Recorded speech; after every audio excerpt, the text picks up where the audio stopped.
Bueno, familia, bienvenidos al cierre de nuestra exhibición San Mateo de Cangrejos, Espíritu Inconquistable. Mi nombre es Jordi Flores, soy asistente de galería aquí en Ori y le quiero dar la bienvenida a nuestros panelistas y a nuestra moderadora, empezando por aquí con Juliana Rosario, Lester Nurse, Javier Cintrón, Ivette Chiclana, Jesús Cepeda y José Cepeda. Un fuerte aplauso, por favor. Antes de comenzar, quiero dejar aquí a la doctora Marta Moreno Vega para que nos deje con unas palabritas de bienvenida. Antes de comenzar el conversatorio, les recuerdo que después del conversatorio vamos a tener un bombazo abierto comunitario para que se puedan quedar por el masacote. Aquí a la izquierda tenemos un baño por si acaso y en confianza, piquen, hidrátense, que yo no me voy a llevar nada para la casa.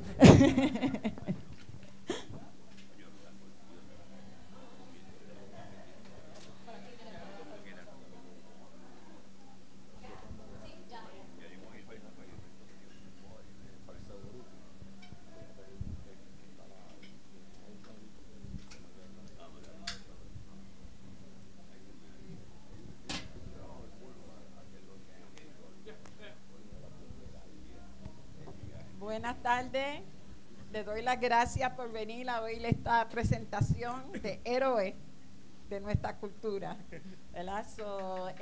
Sin más allá, yo soy Marta Moreno Vega y muchas gracias por estar presente. Buenas tardes y los héroes de la cultura.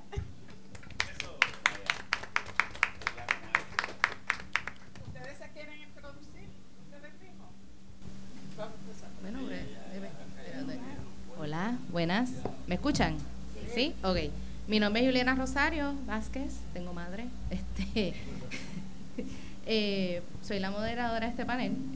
Soy estudiante candidata a maestría en arqueología. Estaré trabajando mi proyecto de tesis sobre cangrejos. Me interesa mucho hablar de... ¿Más? ¿Ah, sí? Sí, de San Mateo. Y pues me interesa hablar de la cotidianidad de los desplazados. Así que, nada, aquí está Lester Nurse a mi lado. Muy buenas tardes, mi nombre es Lester Nurse. Allende, sí, por supuesto. Como siempre, la vieja siempre es primero. Soy cangrejero. Cangrejero y hace unas cuantas décadas pues desarrollé el interés por estudiar el lugar donde había nacido y hemos escrito y publicado algunos artículos sobre el sector y el desplazamiento es uno de los temas que siempre surge cuando se habla de San Mateo de Cangrejos, así que hablaré un poquito sobre ello. Gracias. Muy buenas noches, yo me llamo Javi Vecino Cintrón, soy nacido, criado y residente de este barrio, El Gandul, lo que se llamaba La Disquera. Mi abuela, que vivió 101 años, era una buena cuentera y hasta el final me contó mucho de aquí y quiero compartirlo con todos ustedes. Mi nombre es Ivette Chiclana. Soy nacida y criada en la calle 14 de Barrio Obrero, entre la avenida A y la avenida Resach. Y de la misma manera, como etnóloga, me dedico también a trabajar etnohistóricamente, el pasado que condicionó esos desalojos forzados y el silencio sobre ellos. Ay, qué bueno. Bueno, mi nombre es Jesús Cepeda, tú sabes. Nací ahí en la parada 23, allá en el barrio Melilla, al lado de Las Corozas, tú sabes, ¿entiendes? Y me crié en el barrio, que era, ya la 23 abajo, porque era que donde pasaba el tren, que era la avenida que nos conectaba de Toquillo hasta Trastalleres, tú sabes, y por ahí era que cuando íbamos para el condado había que irse por ahí, entonces salir por detrás, ¿entiendes? Y todas esas cosas, y fuimos desplazados en ese sentido, así que, y tenemos buenos puedo decir, era mi hábitat, tú sabes, era mi hábitat, era donde se movía todo el mundo y subía por allí y chévere. Pero que cuando nos despropiaron, pues ya tú sabes que no, los viejos nunca como que nos sentaron para orientarnos, sino que, bueno, esto no, tenemos que arrancar a correr de aquí porque que nos quieren sacar, tú sabes. Y entonces ahora que yo soy dueño, voy a ser inquilino. Pero ¿qué pasa? Cuando fuimos para allá a ver la casa, que era en Las Virtudes, la casa era de una sola planta. Y papi dijo, este es mi break, yo no me voy de aquí. Si ustedes quieren que yo venga para acá, me tienen que hacer 2 plantas. Yo tengo 14 negros aquí, que ¿dónde los voy a meter? Me buscan algo lo más cerca a la 23. Y ahí fue que nos fuimos para allá, para la calle Progreso. Y después, pues la Rafael Cepeda, mira qué chévere. Buenas tardes, mi nombre es José Cepeda Martínez, hijo de Jesús Cepeda, nieto de Rafael Cepeda. Me he dedicado a estudiar las 100 libretas que mi abuelo dejó escritas sobre la historia de Cangrejo, sobre la historia de la bomba. Ahí es que me he dedicado yo, ese es mi fuerte, buscando todas las conexiones que había en la comunidad negra, todas estas historias que hablan de la bomba, la plena, el baquiné, el espiritismo, los Belén, todas las prácticas que hicieron nuestra gente en nuestra comunidad, que son parte de nuestra historia, que no puede ser invisibilizada, no puede ser borrada. Y mi abuelo siempre nos decía, ustedes son cangrejeros, no saltuncinos, cangrejeros. Y me crié en una familia que me enseñaron a querer y amar a San Mateo de Cangrejo. Luego de eso, con el tiempo, conocí aquí a mi padrino Lester Nurse, y Lester siempre, donde se paraba, hablaba lo mismo. Y hablaba esa historia que nos hablaban en la casa de nosotros. Y eso es bonito cuando tú estás en una comunidad que te representa, que sabe quién eres tú, que nos podemos conectar. Y eso era parte de mi vivencia, fue mi desarrollo. Y haber nacido en una familia que mi abuelo, según como dijo el compañero, también nos contaba y siempre nos reunía y nos hizo creer y amar lo que es la bomba, la plena y todas nuestras tradiciones. Y por eso estoy aquí, el más jovencito de todos ellos. No sufrí el desplazamiento, pero en mi familia, eso es algo que mi familia lo ha tenido en su simiente, en su sangre. Y ha sido que de una manera u otra nosotros hemos tenido que sentir esas vivencias que ellos han tenido y esas vivencias que ellos tuvieron en la comunidad. Yo nací en la calle Núñez Prieto, en Villa Palmera, me crié en la calle Progreso, ahora Rafael Cepeda, y ahí es nuestra base, Villa Palmera. Buenas tardes.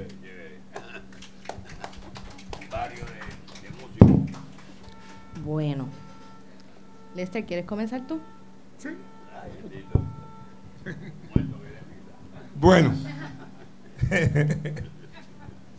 yo siempre para mí es un honor hablar de San Mateo de Cangrejos, pero en esta ocasión que vamos a hablar del desplazamiento, yo tengo que hacer 2 cosas que siempre me propongo cuando hablamos del desplazamiento. El primer desplazamiento ocurrió para el 1509, 1510, 1511. Y ese primer desplazamiento comienza con la llegada de 2 criminales. Uno que se dice que descubrió Puerto Rico, que se llama Cristóbal Colón, que se dice que descubrió Puerto Rico porque hay otras versiones, y otro que se llamó Juan Ponce de León. Por lo tanto, cuando estas 2 personajes llegan a Puerto Rico, llegan para esclavizar, para tratar con la más vil crueldad a los originales de estas tierras, que los hemos llamado taínos. Cristóbal Colón y Juan Ponce de León, principalmente ellos 2, cogieron toda esa población taína, no solamente la esclavizaron, la pusieron a trabajar en minas de oro para beneficio personal y disminuyeron la población en casi su totalidad. Y uso la palabra casi en su totalidad, porque todavía hay muchos personas descendientes de taínos en algunos lugares de Puerto Rico. El otro, Cristóbal Colón, ambos se hicieron ricos con el trabajo esclavizados de los indios taínos y de los negros africanos que comenzaron a llegar. Ese fue el primer desplazamiento. Desde Río Grande, para no ir mucho más allá, desde el Río Grande, de Loíza, hasta el condado, todo eso era territorio primero indígena y luego africano. En estos momentos, en esa franja, desde el Río Grande hasta condado, el único lugar que todavía quedan algunos vestigios de la negritud es Piñones. Todo Isla Verde, todo condado, era gente negra. No queda uno solo. Ese fue entonces el primer desplazamiento. Pero para entender lo que es el desplazamiento tenemos que saber cuál era la población que se desplazó. Y la población que se desplazó es la población negra, la segunda población que se desplaza. Los negros comenzaron a poblar el sector en el 1598, ya había negros poblando el sector. Luego, ese sector va creciendo, pero en una forma muy lenta, porque son terrenos, era un territorio de mangles, lagunas y ciénaga. Todo Isla Verde, o todo Piñones, Isla Verde, todo condado eran ciénagas. Se dice que la corona le regaló tierra a los negros para habitar el sector.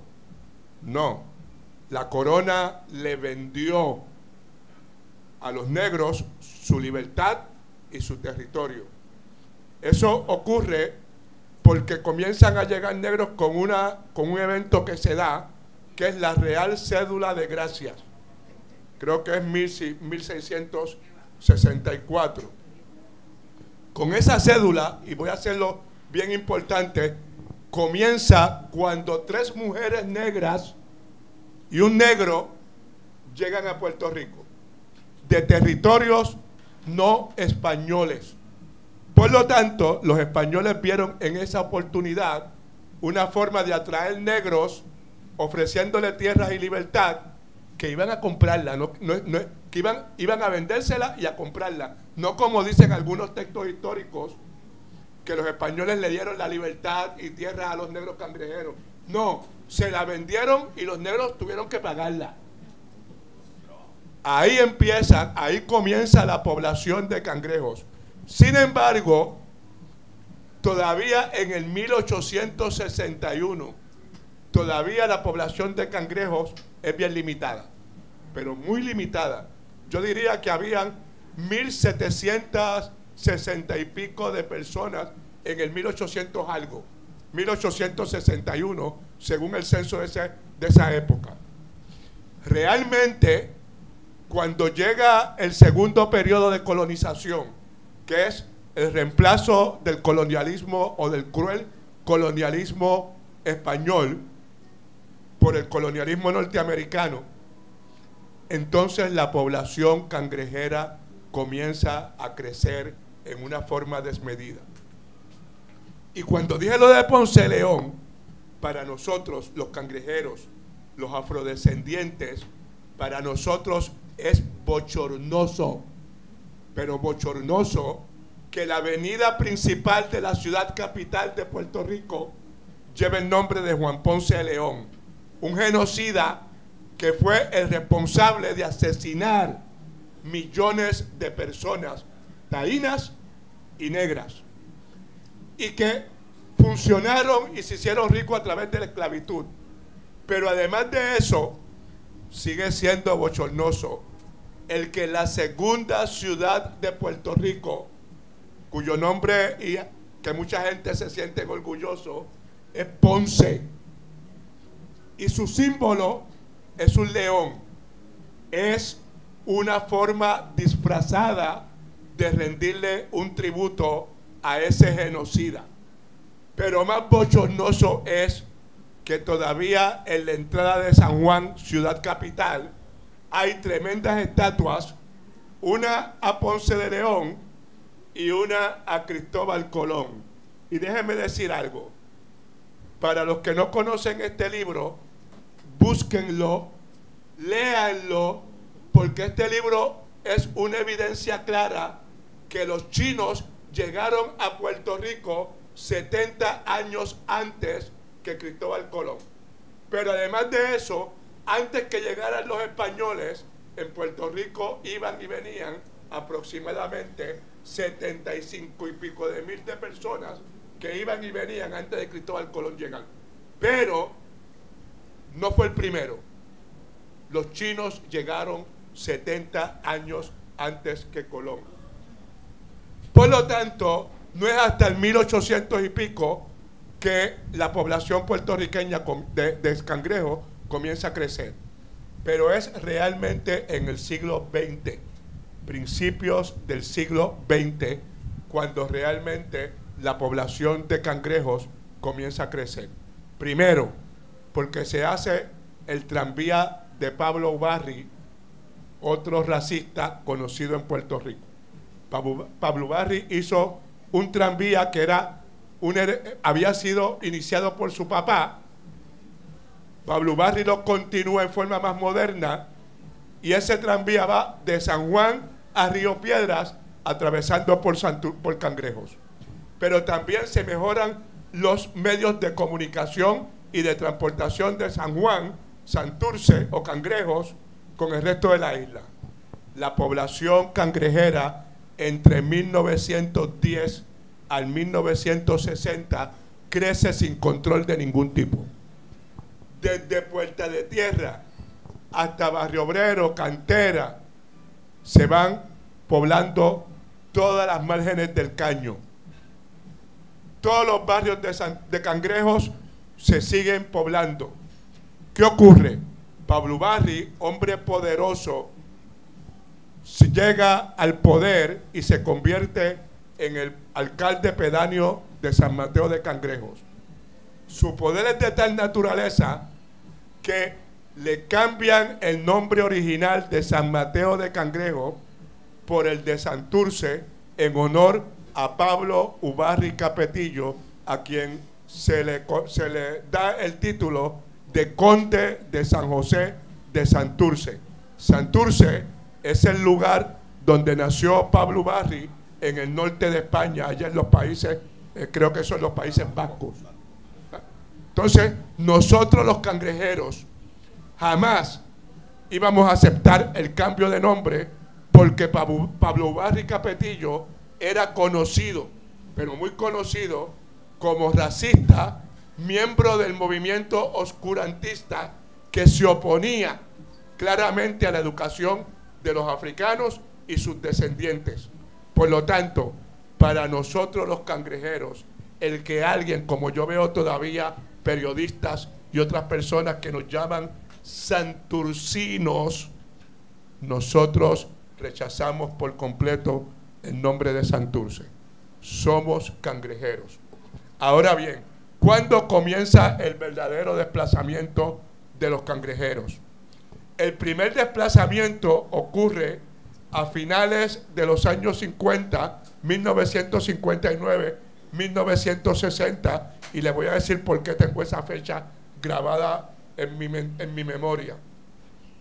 Yo fui el primer grupo de desplazados de San Mateo de Cangrejo. ¿Dónde estaba mi residencia? Que era la residencia de mis abuelos. Mi abuelo nació en el 1885, don Nicomedes Allende Cruz. Y don Nicomedes Allende Cruz nos contaba cómo se fue formando el barrio de la Parada 21, que es el corazón de San Mateo de Cangrejos. Ustedes me preguntarán, ¿dónde era la Parada 21? Que fue el lugar donde yo nací y me crié. La Parada 21 estaba frente al museo de la Parada de la Avenida de Diego. Es decir, en lo que era la Parada 21 actualmente están ubicados, número 1, en la parte alta de la 21, está el Centro de Bellas Artes, Don Luis A. Ferrer. Dios mío, protégeme. Y la segunda parte, la primera parte de San Mateo de la 21, es donde están las dos torres Minillas. La primera parte que se fueron donde están las dos torres Minillas. Y ahí estaba mi casa. Ustedes no saben el sufrimiento que eso le creó a la gente que se vieron desplazadas de sus viviendas de más de 100 años. Mi abuelo fue uno. Después de ese desplazamiento, mi abuelo no tardó como 3 o 4 años en morirse. Y como él, muchos otros entraron en depresión. Al gobierno eso no le interesó. Eso fue una expropiación obligatoria. Se fue todo ese pedazo que era un territorio completamente de unas tradiciones africanas. Recordemos, para que lo tengamos claro, San Mateo de Cangrejos es el único pueblo en Puerto Rico fundado por personas de la raza negra. El 20 de noviembre del 1773. Y por eso la estrategia del gobierno, tanto español como americano, norteamericano, es borrar cualquier huella de todas las aportaciones negras que han hecho, no solamente la formación del territorio, sino la formación de todo Puerto Rico. Porque el negro cangrejero participó en las batallas del 1797 y tuvo un papel bien importante. Ahora bien, siempre la estrategia ha sido tratar de borrar todas las aportaciones que han hecho los negros. Según se desapareció en el 1960 esa primera parte, ya para el año 70 y pico, 77, 78, van a eliminar, a borrar del mapa desde Trastalleres, Barrio Joal, hasta Cantera, Toquillo, y por ahí Barrio Obrero y Villa Palmera, se fueron todas las franjas del Caño. Todas desaparecieron. Por lo tanto, se fue la mitad de Trastalleres, se fue toda la franja del Caño, se fue el barrio de Toquillo, se fueron Villa Palmera, se fue llenando de los hermanos compañeros dominicanos que estaban entrando al país. Por lo tanto, toda esa expropiación ocurrió desde el año 60 a los años 80, y en los años 2000 entonces desaparece la última parte de San Mateo de Cangrejos, que es la calle Antón Santi. La calle Antón Santi es frente a Ciudadela, todo ese parque tan bonito, pero eso costó la última expropiación de Cangrejos. Ahora bien, en estos momentos, siglo XXI, tenemos un Santurce totalmente despoblado, donde no queda la más mínima huella de que fue un pueblo fundado por negros. Se borró completamente y tenemos una sustitución completa de población. Si usted quiere vivir ahora en San Mateo de Cangrejos, usted tiene que vivir en un condominio, que es la nueva cosecha de población. Son condominios cuyo precio fluctúa entre los 300,000 hasta el $1,000,000. Ese es el Cangrejo, el San Mateo de Cangrejo actual, conocido con el nombre de Santurce. Muchas gracias.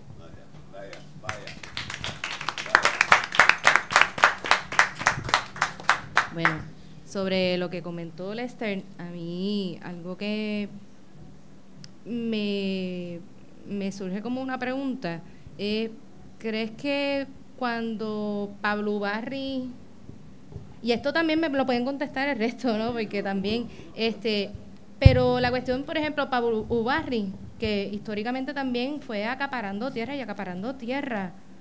yo pienso que eso también fue un desplazamiento para tratar de aburguesar la zona también con el tranvía. Lo que hoy es la avenida Ponce de León, en el 1800 todavía habían pequeñas parcelas de personas negras. Eso es decir, desde la parada 15 hasta Toquillo, eso era la avenida central, la avenida central, que luego se le da el nombre de Ponce León. Y cuando Pablo Ubarri Capetillo hace su tranvía, obviamente lo que van a hacer es expropiar a todas las familias negras que tenían un pedacito de terreno en esa carretera. Pero también para la misma época ocurre lo mismo en Condado. Los hermanos Benz compraron gran parte de las tierras de Condado y ahí van a expropiar a todas las familias negras que habían para venderle las tierras a los norteamericanos y a la gente de poder, y por eso Condado, que era un territorio de gente negra, y yo lo recuerdo cuando vivía gente negra en Condado, ahora en todo ese territorio desde Isla Verde hasta Condado no hay una sola familia que tenga un solo pedacito de tierra.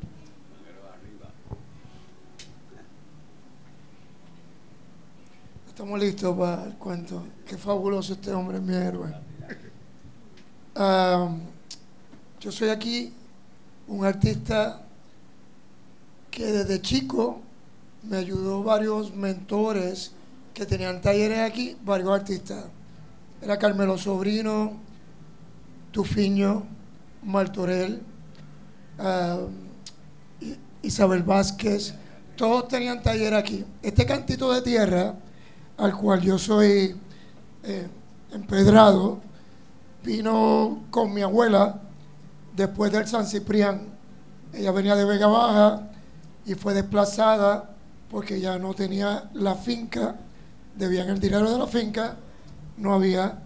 Ella se quedó y se bajó en la última parada del tren antiguo, que era en esta calle abajo, donde está el edificio Bahía. Esa era la última estación.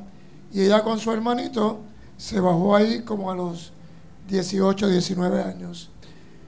Se metió a un hospedaje que era el que venía del campo, venía a trabajar, venía a construir los almacenes que ahora muchos artistas desean tener. Y parte de esta parte era porque era tierra no fangosa, era bastante dura para construir, y todo aquí se empezó a pensar como una metrópolis. O sea, aquí había gimnasería, carnicería, aquí se compraban zapatos, aquí estaba la botánica, la farmacia, el correo, y todos eran negros cuando mi abuela llegó. Parte de lo que ella hizo, porque mi abuelo se tuvo que ir a pelear en la guerra de Corea para mantener a su familia. Él también tenía 6 hermanas. Mi madre, que era muy chiquita, ella decidió ir al Hotel Hilton y proponer lavarle las sábanas y plancharlas a mano. Y ella creó una comunidad de mujeres con un patio en común, que todas hacían ese trabajo. Unas los lavaban, otras las planchaban, otros las empacaban. ¿Y dónde la llevaban? A la laguna. Porque nosotros los negros no nos movíamos en las calles, nos movíamos en botes que iban desde la laguna hasta el lago de Río Piedras y el del aeropuerto, ¿no? San José. Ella, ya con esa dinámica de que todos los nenes se estaban criando alrededor de todas estas mujeres trabajadoras, pues ella me cuenta que empezaron a comprar pequeños terrenos y que, como él bien explica, el que era adinerado no quería ceder el terreno, aunque lo querían comprar como grupo, tenían el dinero. Ellos rentaban el terreno y construían la casa, costeando la casa en un terreno que no era de ellos.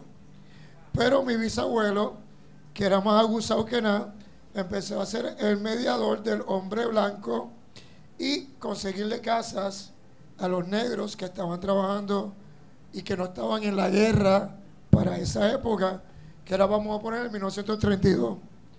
Y aquí se empezó a dividir el terreno con matitas de gandules y con alambre de matita a matita.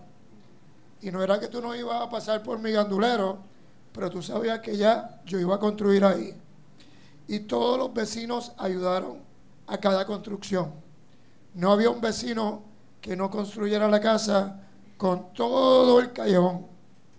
Y así se hizo Alto el Cabro, así se hizo Tras Talleres. ¿Por qué? Porque empezó a traer negocios el tren. Los que arreglaban el tren se mudaban para Tras Talleres. Los que vivían trabajando para los hoteles, que empezaron por allá por San Juan, vivían aquí. Se empezaron a desplazar ellos mismos a eso de los 70, simplemente porque el que llegaba de Vietnam llegó con muchos problemas mental y muchos problemas de uso de drogas. Y este canto se hizo un poco peligroso y le decían la 15. Y decían, que tú vas para la 15, muchacho. Ay, Dios, cuídate. Pero nada, la 15 era un sitio lleno de residentes unidos que tenían problemas los hijos con droga. Y para ese tiempo no había manera de gestar un rehab o tener esa mentalidad, pero los padres se hicieron cargo de los hijos y se quedaron aquí. Y luego los hermanos dominicanos empezaron a mudarse en la residencia de la gente que se quería ir para New York, porque la guagua aérea llegó para quedarse. Y vamos a ir para allá, para Nueva York, y vamos a no hablar inglés, pero vamos a ganar más chavos. Pero los viejitos se quedaron aquí. Los hijos se fueron. Los viejitos se quedaron. Los dominicanos empezaron a rentar a los boricuas. Me acuerdo que mi abuela tenía una casa de hospedaje a hombres solos, que eran hombres de labor. Y casi todos eran dominicanos.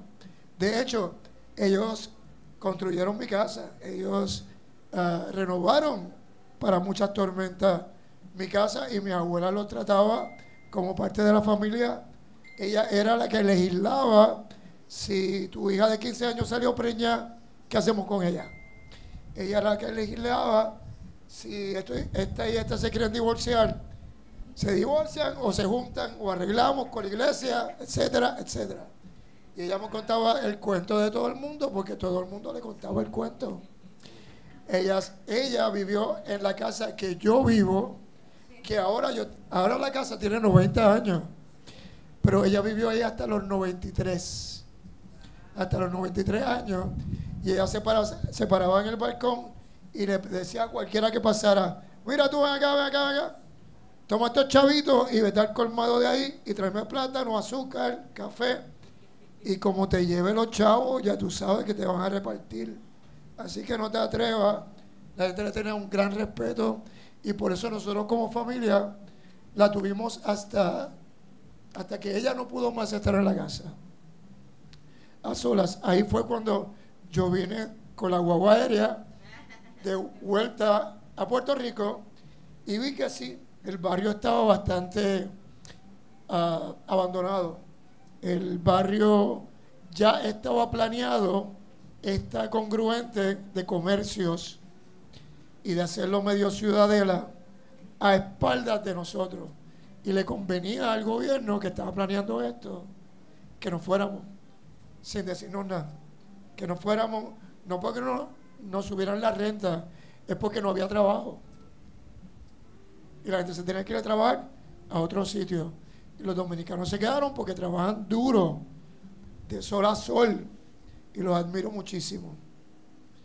Cuando en un momento dado se dijo que se iba a hacer el edificio de la Unión de Electricidad, cuando ellos tenían dinero, y el parking iba a ser para 1 millón de personas, expropiaron a mi abuela una de las casas que ella tenía en la calle Carmen, y expropiaron 23 casas, la cual usaron solo 12 para hacer el parking de ese edificio.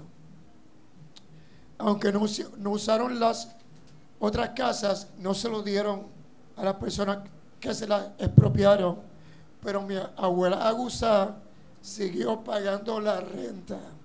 Como quien dice, yo sé que tú me vas a votar, pero yo te voy a hacer la pelea cuando te enseñe todos estos recibos, y me voy a buscar un abogado.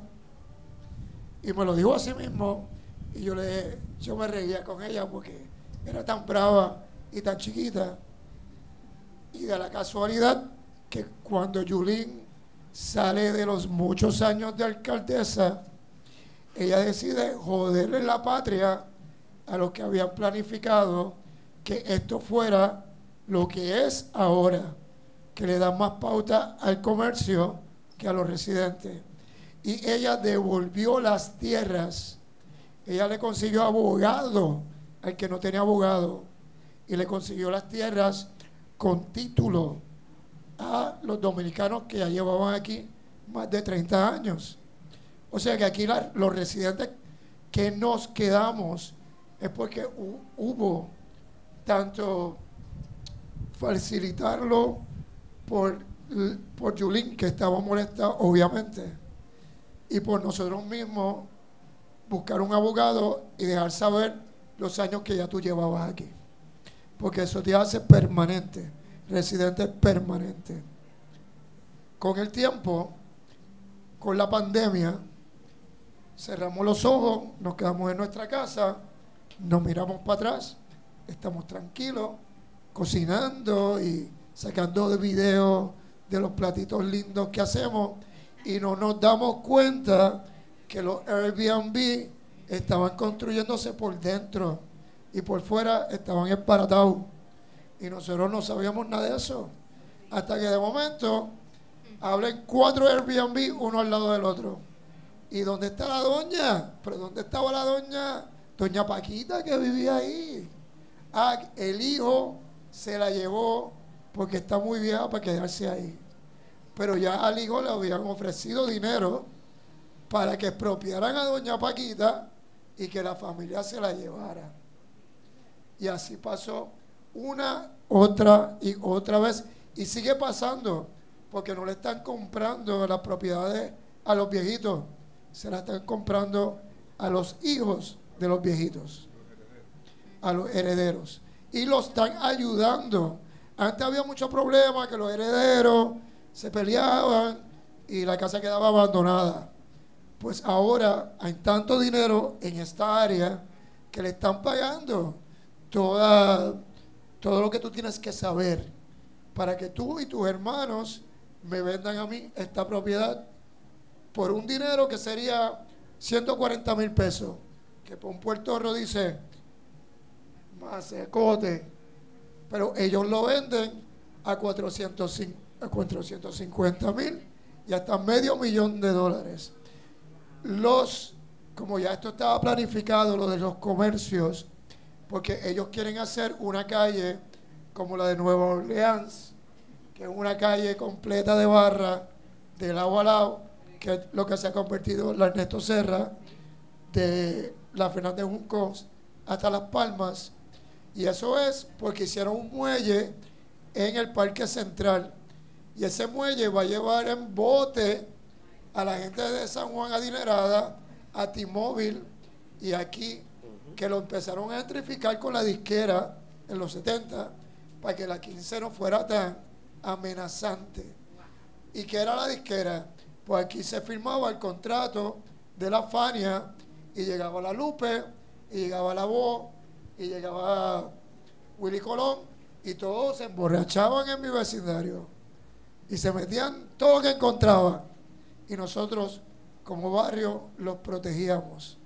Ellos podían hacer lo que diera la gana y no iban a haber cámaras, no iba a haber prensa, y eso hizo que la disquera se estableciera aquí. Con esto de la pandemia se hizo el muelle, se hizo T-Mobile y se han hecho un montón de Airbnbs que todavía no han abierto, porque ellos quieren abrir todos a la misma vez. ¿Por qué? Porque entonces nosotros como residentes ya no podemos pelear lo que está establecido. Y si no sabemos lo que está establecido, no lo podemos pelear. Se nos encontramos con esta sorpresa. Yo camino mi perro todos los días, 2 veces al día, y digo, pero si van a abrir una discoteca aquí, pero si van a abrir otra barra aquí, y hay una barra, y hay una... delante de mi casa expropiaron al señor que pagaba $400 hace 30 años lo sacaron ya él sin vida, ya, ¿no? Enfermo, y lo sacaron porque le subieron la renta a $800, el doble. ¿Y qué me pusieron en ese sitio? Frente a mi casa, una discoteca que abre 24 horas y puede estar abierta desde el miércoles hasta el lunes. Pero hay unos entes muy poderosos al cual yo no puedo pelear o hasta pedir. ¿Qué permiso te dio a ti para tú estar aquí con una discoteca en un área residencial? Y ahí es donde yo me entero que el permiso es comercial, porque esta área ya no es residencial, esta área es comercial. Y el que vive aquí tiene suerte de vivir aquí hasta que tú puedas con el ruido, hasta que tú puedas no conseguir parking, porque hay 400 personas que quieren venir para acá. Tuvimos que pelear como residentes, que tenemos una gran unión, de que cerraran a las 2 de la mañana, porque eran las 4 de la mañana y no podías dormir con el ruido. Ahora son las motoras que vienen en fábrica por ahí para abajo todo el fin de semana. Yo me asusto de la visión que tuvo mi abuela antes de morir a los 101 años, que me habló y me dijo: no le hagas caso a nadie de la familia, que son un montón de hienas. Tú quédate con la casa que yo te di y no te atrevas a venderla. Digan lo que digan, porque aquí te van a sacar. Aquí te van a querer sacar y tú no te vas a dejar.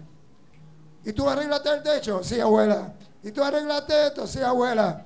¿Y tú hiciste tal cosa? Sí, abuela. Pues ya me puedo morir. Efectivamente, a los 3 días se murió. Y ella me decía: no me despiertes ni me trates de salvar para atrás, que ya yo estoy cansadita, y si estuviera delante de un precipicio me tiraba, pero te tengo a ti y yo te di todas las herramientas, te conté todos los cuentos, y este es mi cuento de ella para ustedes.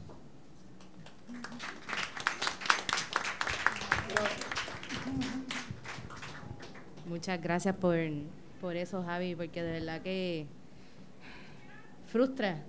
O sea, lo que ustedes están pasando frustra, y a veces, por ejemplo, lo veo o sea, en la metro pues es más palpable, ¿no? Pero cuando te vas fuera del área metropolitana, están metidos en el campo, quieren quedarse con el río, quieren quedarse con todo. Entonces es bueno también tener estos espacios para dialogar esto, porque a veces uno dice: diache, en la ciudad todo pasa rápido. No, pero hay que hablar de quiénes estaban ahí, quiénes lucharon por quedarse ahí, ¿no? Y muchas gracias. Voy a añadir algo rapidito. Cuando yo volví de Estados Unidos, yo me pasaba en bicicleta en mis vacaciones, y yo siempre he dibujado las casitas criollas, porque entiendo, hace más de 30 años, después de Hugo, que se fueron muchas, que eran de mis tíos, de mis abuelos, de mis bisabuelos, y tenían ya 100 años, y el Hugo se las llevó.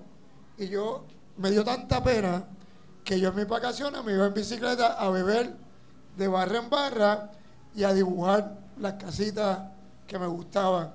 Y a veces estaba dibujando la casita y alguien me decía: mira, ¿qué tú haces ahí parado? Y yo le digo: estoy dibujando su casita. ¿Qué, tú eres del CRIM? Y yo: no, yo soy del CRIM, yo estoy dibujando su casita porque es bonita. Vete para el carajo. Y yo: no, mire. Adiós, pero qué linda te quedó. ¿Y a ti te pagan por eso? Y yo: bueno, mi idea es yo tenerla guardada, no se preocupe, que su casita está bien bonita. Yo decidí, cuando estuve de vuelta de Estados Unidos, hago murales, esto es una de mis piezas, y yo lo único que hago es casitas criollas, casitas antiguas, casitas de 70 y 100 años en las pinturas. La gente me pregunta por qué, y yo le digo que es el patrimonio visual de nuestro Puerto Rico. Y si nos quitan las casitas criollas porque Home Depot quiere explotar un Airbnb, ahí borraron ya la época de ese barrio, ya borraron la historia visual, arquitectónica de ese barrio pequeño que está ahí. Y con esto termino. Gracias.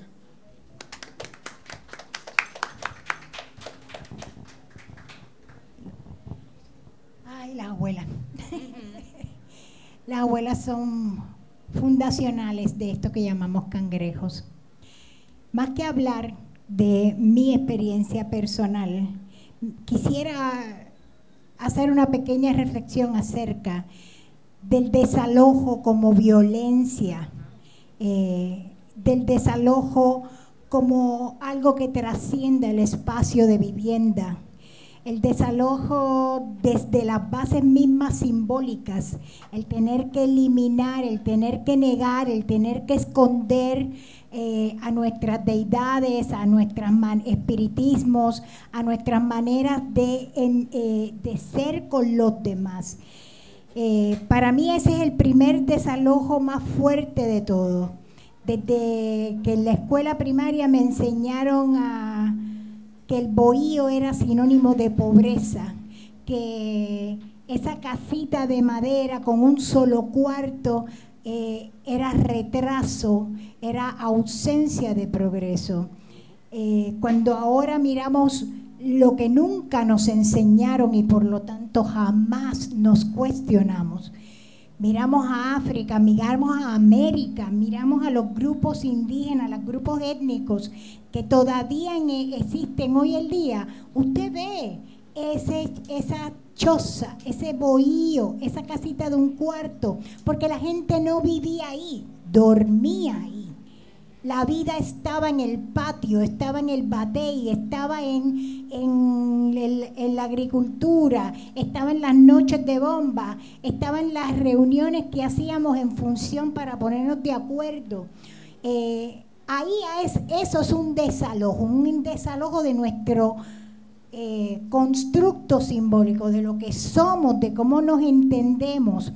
Y a mí me asombra sobremanera el que a pesar de esos desalojos tan fuertes, todavía nuestras maneras de ser, nuestras maneras de significar, nuestras maneras de amar sigan presentes en muchos, y no solo en Puerto Rico, en muchas zonas del Caribe, en África y en América, ¿no? En mis recorridos desde Brasil hasta el norte de México, yo no podía dejar de ver nuestro pasado común, nuestra manera de vernos a nosotros mismos fuera de esa imagen de colonización.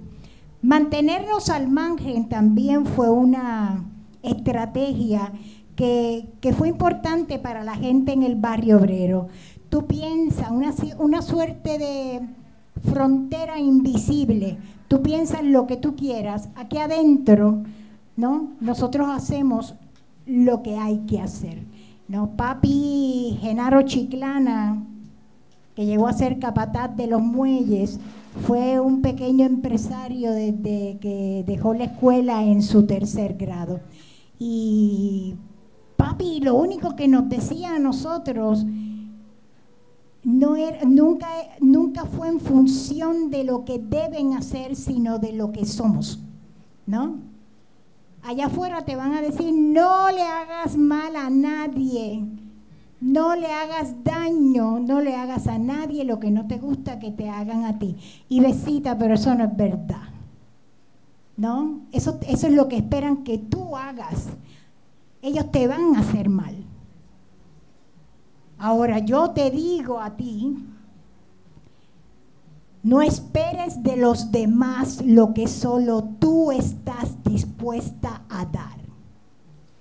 Y dele en cabeza, porque yo le he metido cabeza mucho, y cuesta, porque es la base de la reciprocidad a nivel humano lo que me cuestionaba, pero también me cuestionaba la injusticia de eso que acontecía y que mi abuelo decía, estamos aquí para servir, tú eres un ser de luz que viniste a progresar en el camino del espíritu, y para hacer eso se necesita de todos, y para hacer eso hay que andar de la mano, hay que establecer los vínculos aunque a veces nos cueste y nos duela, porque la hermandad no se cuestiona y la hermandad tampoco es consanguínea.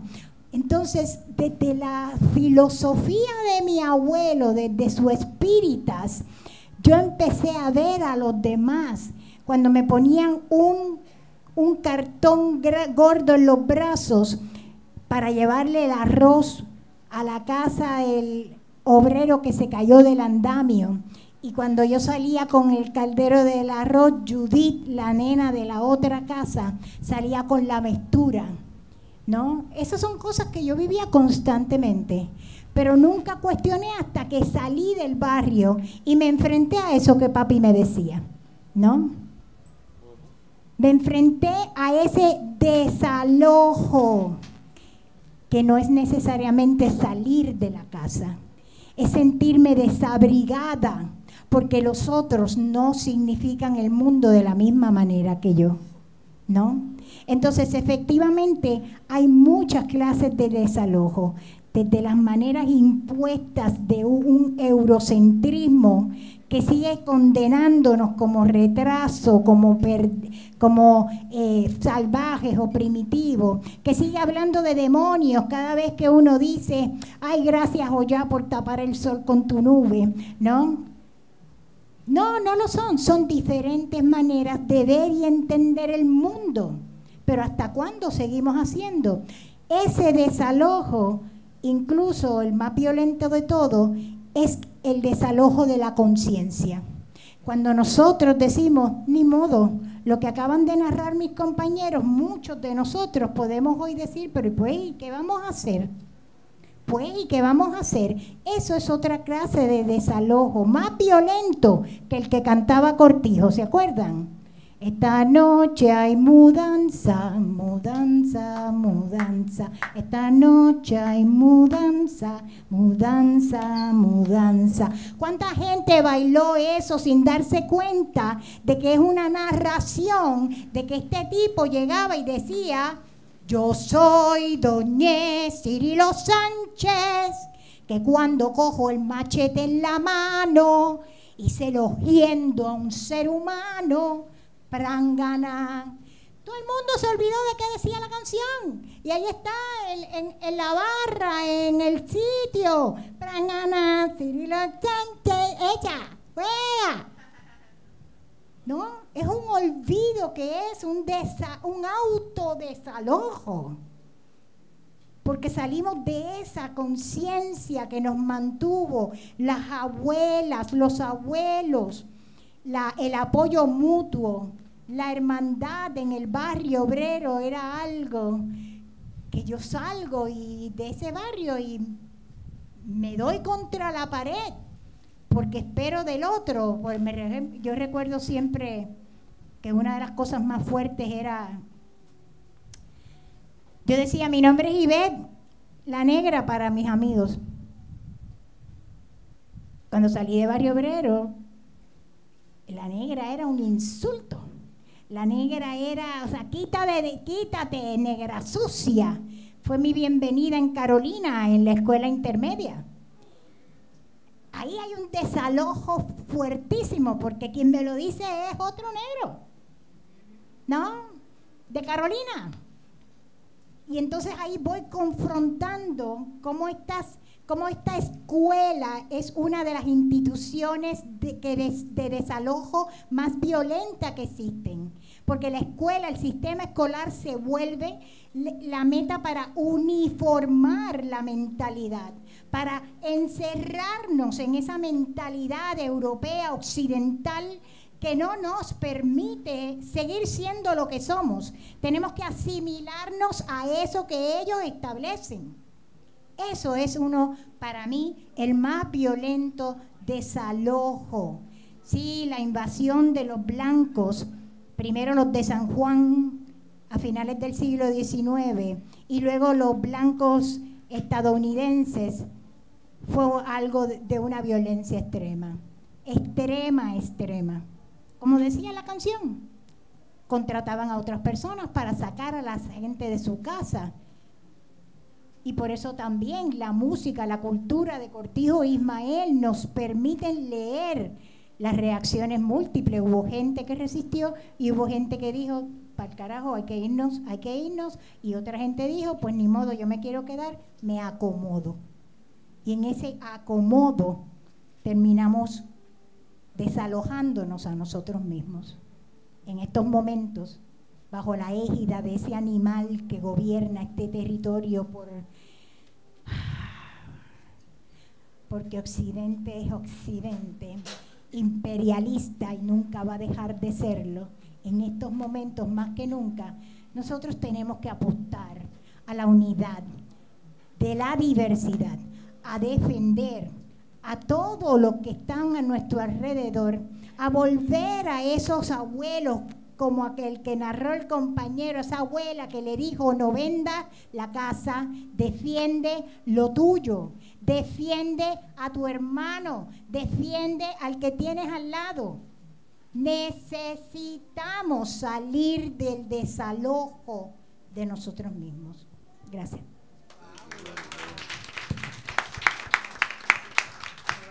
Esto es una película sacada de misterio y de cosas, ¿verdad?, extrañas que vivimos, pero eso es Puerto Rico, eso fue parte de San Mateo, eso fue lo que nos tocó.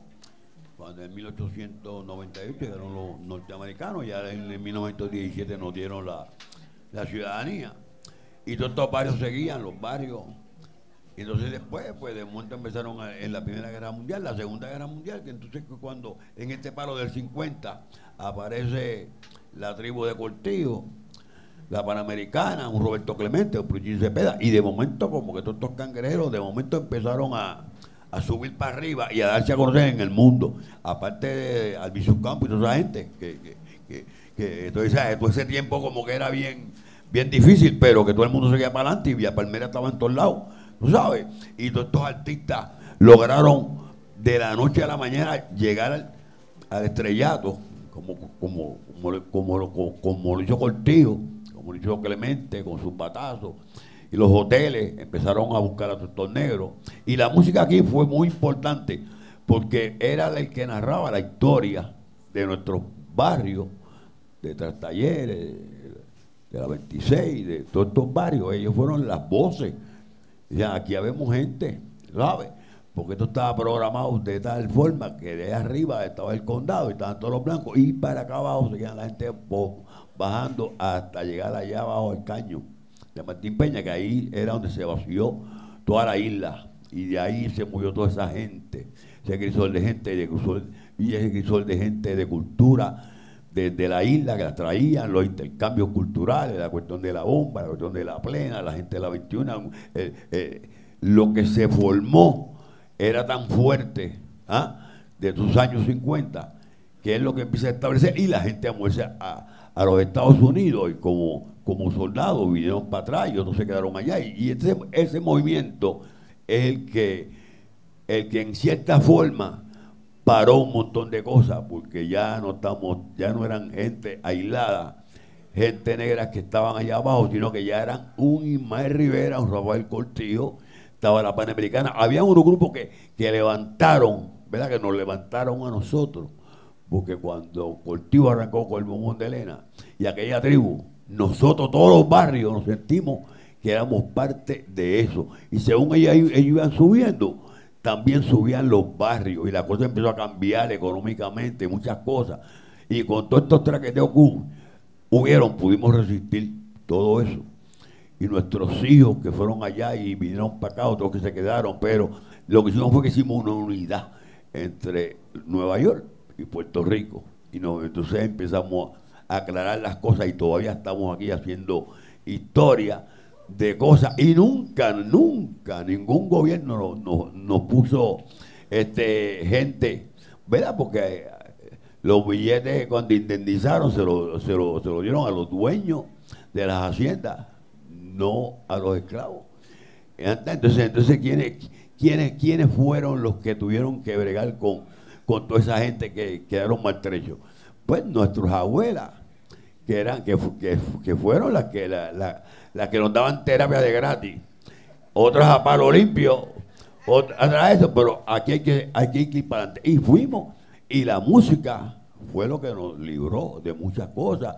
La cultura, las espiritistas, que eran las médicas de nosotros gratis, que estaban ahí al ladito.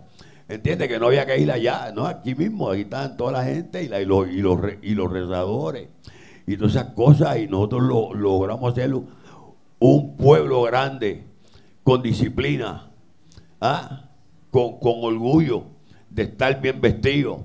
Trabajaban para vestir nada más. Estos negros cangrejeros, chacho, olvídate de eso. Eso era trabajar para bailar y gozar. Y así se curaron ellos mismos y siguieron luchando, pero eso iba pasando. Todas esas cosas que iban pasando, se hablaba en toda la familia. Todas las familias siempre tuvieron claro de todo esto que nos pasó, ¿verdad? Ahora pasamos todo eso y estamos aquí. Ahí está Lester, está todo el mundo y todo el mundo tiene su experiencia. Y ahora, pero lo que pasa es que ahora estamos más abusados. Ahora tenemos los medios más cerca, ahora tenemos familias en los Estados Unidos, tenemos familias allá que nos cuentan acá, y ahora la cosa es más difícil. Ahora estamos más educados y tenemos los medios en las manos. Y ahora es que entonces estamos metiendo mano con conciencia.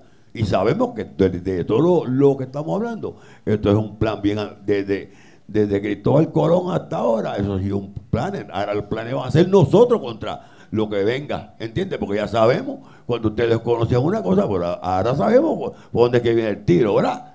Y por ahí que le vamos a meter cangrejo crudo, y muchas cosas. Así que de la experiencia de nosotros que le pasamos a ustedes para unirnos a hacer una nación, eso está a la vuelta de la esquina. Así que con eso dejo aquí al historiador José Cepeda.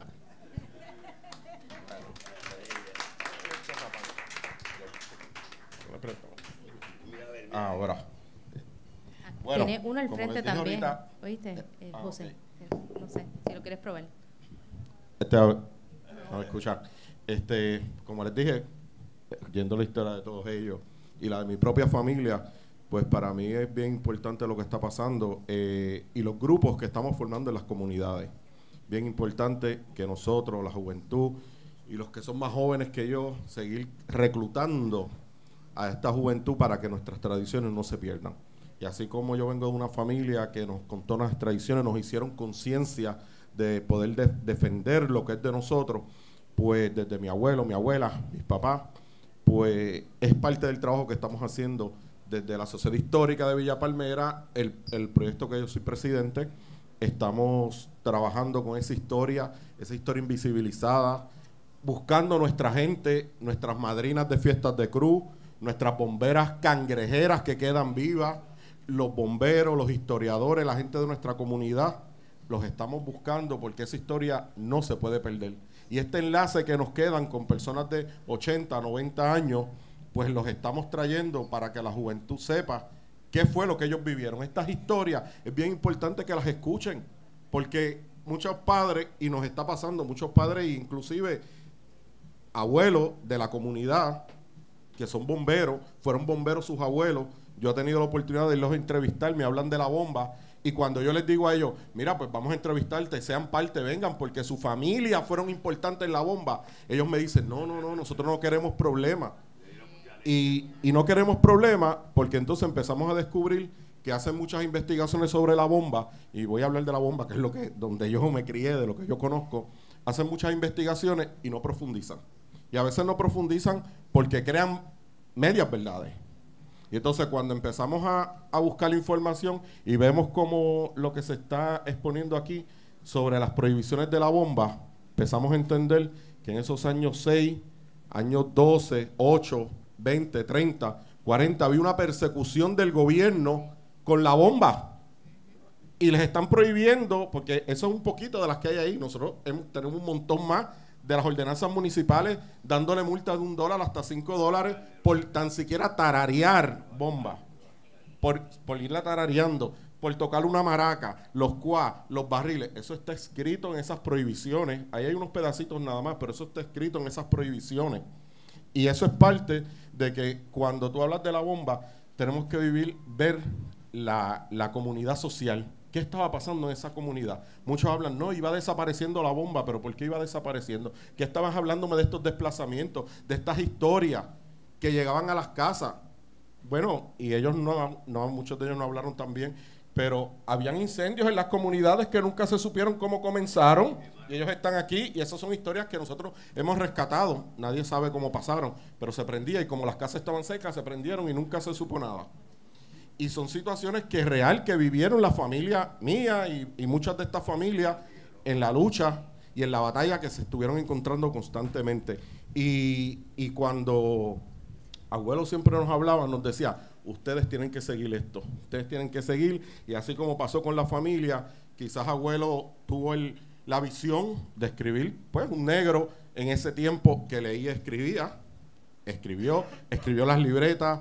Hay comunidades negras desaparecidas de la historia que están escritas en esas libretas que yo de momento las leo por ejemplo, en Santa Isabel, Salinas, otros pueblos que mi abuelo también visitaba. Y yo llamo a mi amiga Yuli Laporte en el sur y le digo, Yuli, mira este barrio. Y Yuli me dice, no, ese barrio no existe. Y Yuli entonces me dice, por lo menos yo no lo conozco. Pues buscamos una historiadora del pueblo de Santa Isabel y de Salinas, y nos dicen, sí, eso fue un barrio negro que existió, y ahora lo que quedan son un puesto de gasolina, y los expropiaron a todos ellos. O sea, nadie conoce de ese barrio, pero en las libretas está escrito. Muchos nombres de estos bomberos que nadie conoce. Una de mis intenciones en el fin de semana, hace 2 fines de semana atrás, de hacer un homenaje a las bomberas cangrejeras, es que conocieran a esta familia, porque mi familia ha sido el ícono de aquí de Cangrejo, y son conocidos, pero yo quiero que se conozcan estas familias que hicieron comunidad con mi abuelo, que fueron parte de esta bomba, de esta historia, que muchos de ellos han sido invisibilizados, no se conocen, y allí apareció doña Lidia, y allí apareció una doña Aide, gente que tiene 90, 94 años. Había una que estaba tan y tan emocionada con el evento que le dio un derrame cerebral el día antes del evento. Acaba de salir del hospital ayer y le dio otro derrame.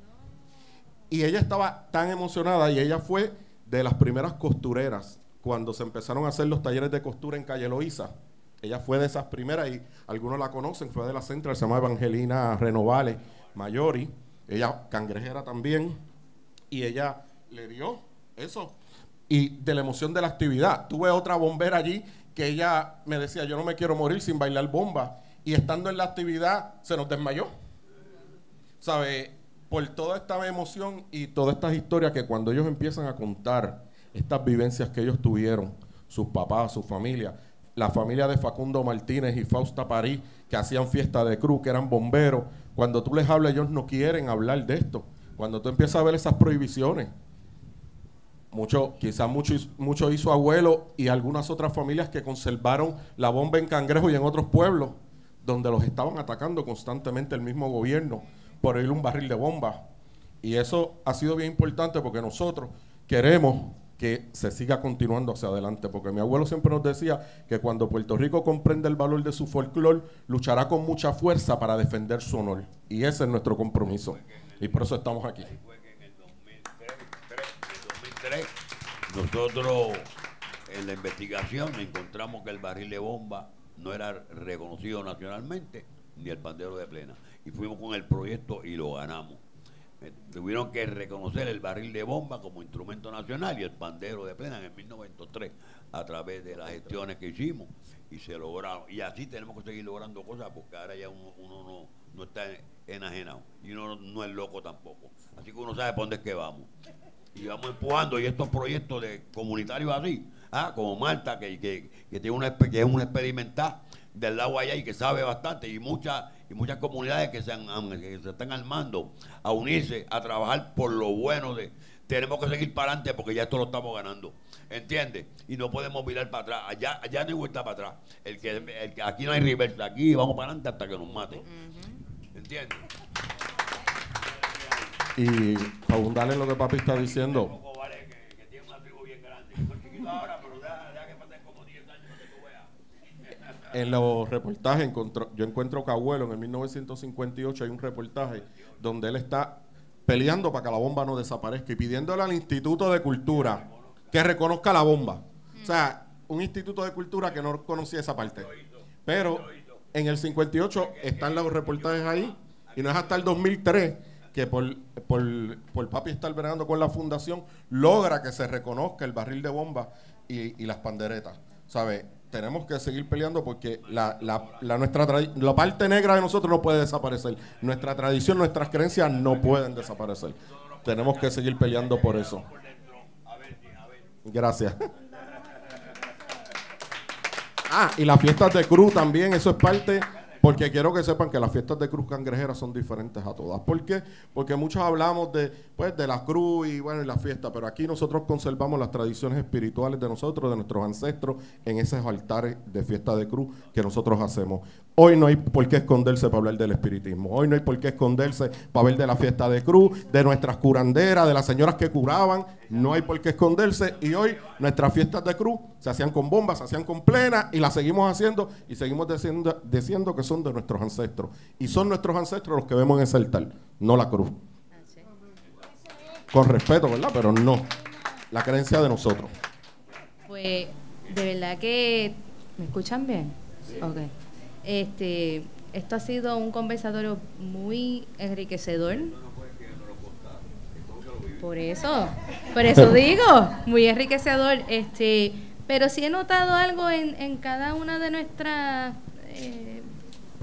conversaciones, que hay temas, ¿no?, que se van, no sé cómo decirle, entrelazando, en cuestión de que el patrón es igual a lo largo de la historia, ¿sabes? Te quieren silenciar, todo está enraizado en el racismo, la cuestión del blanqueamiento de los espacios también y la invisibilización de las comunidades negras y las aportaciones de nuestros ancestros negros, ¿no? Y lo digo yo como afrodescendiente porque también mi abuela, exacto, Verdejos del Carmen, de Cangrejo. Y la realidad del caso es que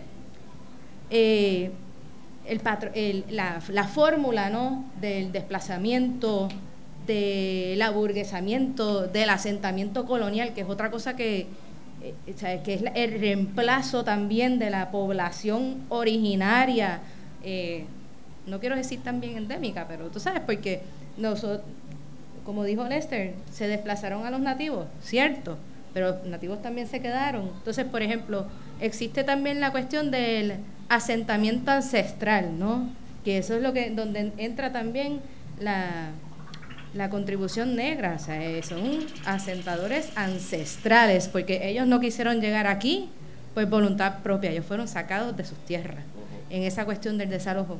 Así que tenemos que seguir haciendo ruido. Por eso es que es tan importante este trabajo que ha hecho mi hermanito Lester, porque nosotros nos tenemos que sacar la verdad y retrasársela en la cara a esta gente, como lo hemos hecho con la misma iglesia que nos llamó para que fuéramos a tocar bomba en la iglesia como un acto de contrición, y fuimos. Y como ahora mismo el presidente de la Universidad de el Sagrado Corazón se aculpó y pidió perdón por sus familiares que fueron esclavistas. Y aquí hay un montón de blancos que son que fueron esclavistas, sus hijos, sus antepasados, y todavía son los mismos. Y siguen por ahí, pero hay que decirlo en la cara para que vean que nosotros sí sabemos que tú eres de esa cepa, que tenemos que velarte. En esa nota. Y tienen que bajar. Así hay que hacer la cosa, denunciarla como hace el Claro. Y así, bien la cara. Que ya no estamos viejos.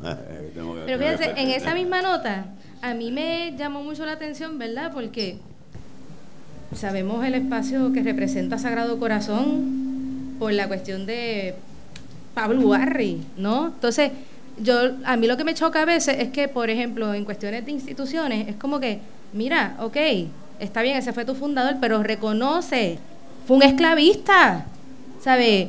¿Cómo tú vas a estar aquí queriendo, no sé, hablar de la negritud de Cangrejo? Y mira, pues por lo menos haz públicamente, ¿no?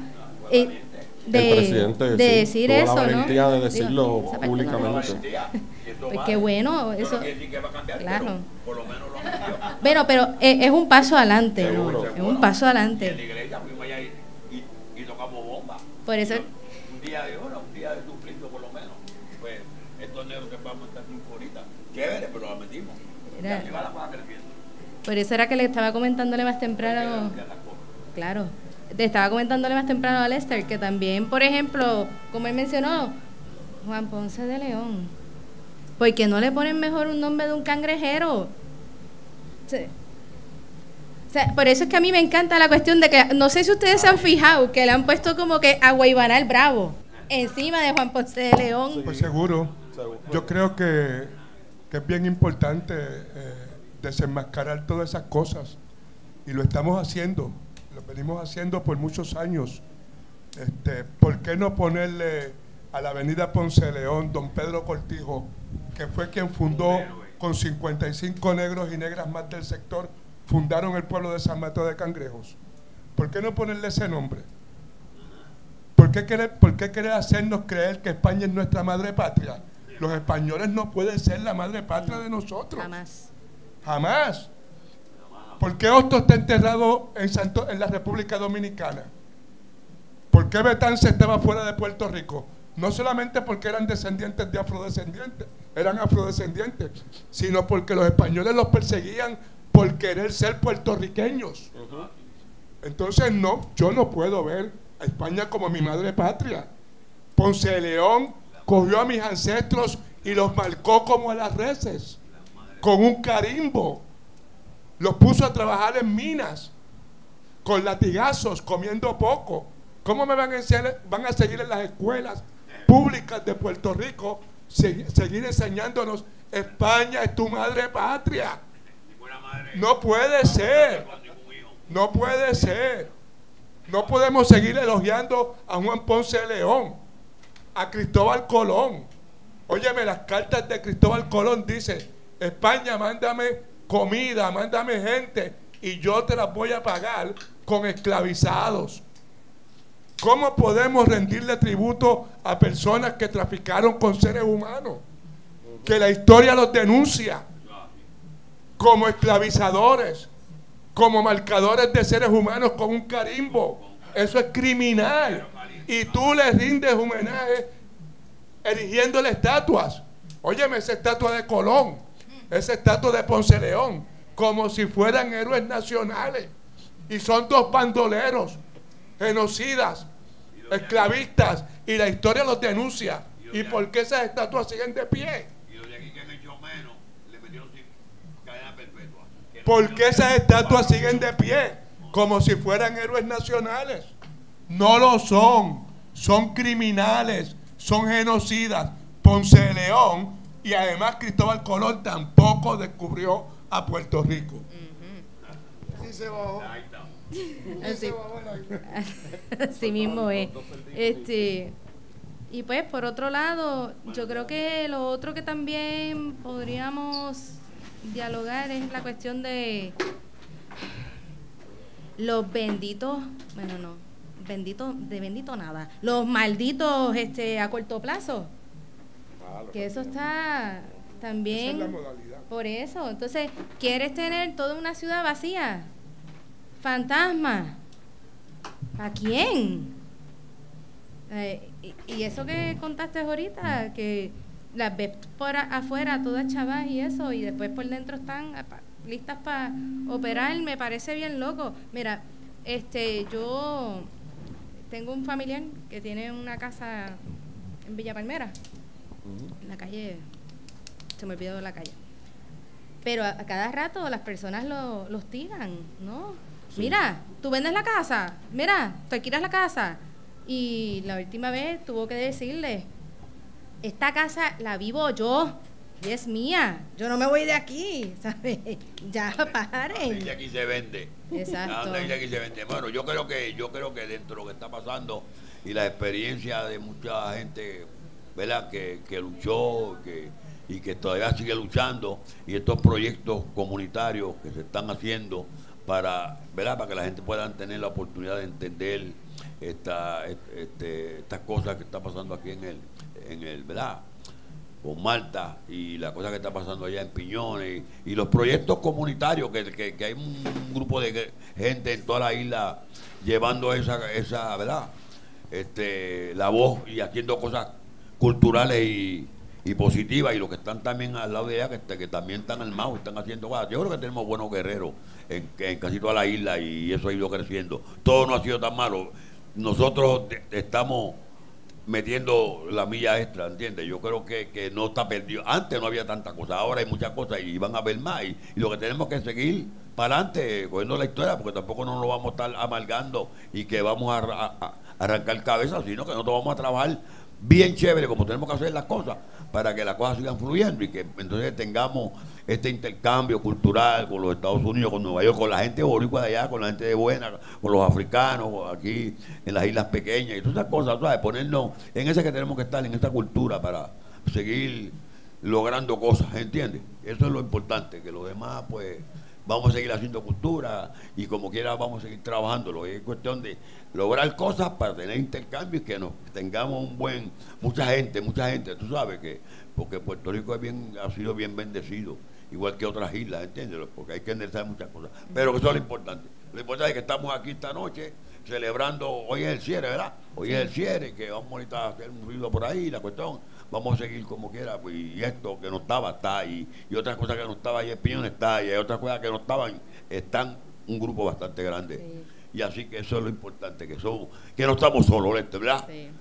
Tenemos muchos cangrejeros ahí, muchos puertorriqueños que quieren su patria. Bueno,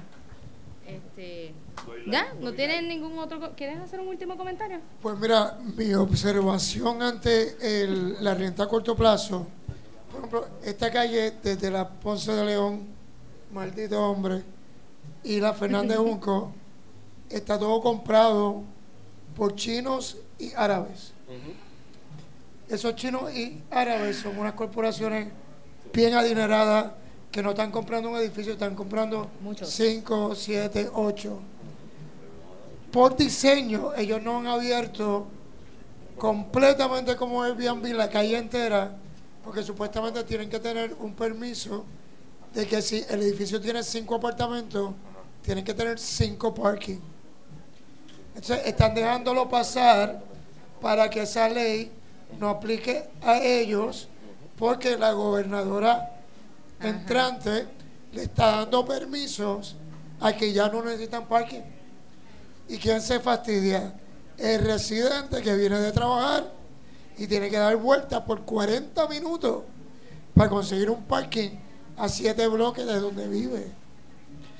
También el corto plazo, el boricua que se apuesta a eso, ya porque tiene la casa o sus papás tienen la casa y le venden el sueño de a corto plazo que te va a ir bien, pero quien te ríe es un app americano. Tú tienes que estar regido por la ley de esa industria, y no solamente eso, ellos no tienen el poder adquisitivo para que esos Airbnb queden tan fabulosos como la gente quiere tenerlos y rentarlos. Le da tanto trabajo llegar ahí que ya al año siguiente se lo están vendiendo al mejor postor que pueda mantener ese sitio. Y esas son las personas que trabajan para los chinos y los árabes con cara de boricua. Gracias, Javi. Pues nada, yo creo que en ese tema ya podemos cerrar. Bueno, pero empezamos tarde. Bueno, pues muchas gracias por asistir. Gracias por estar. Y gracias a los panelistas por sacar de su tiempo y contar sus experiencias.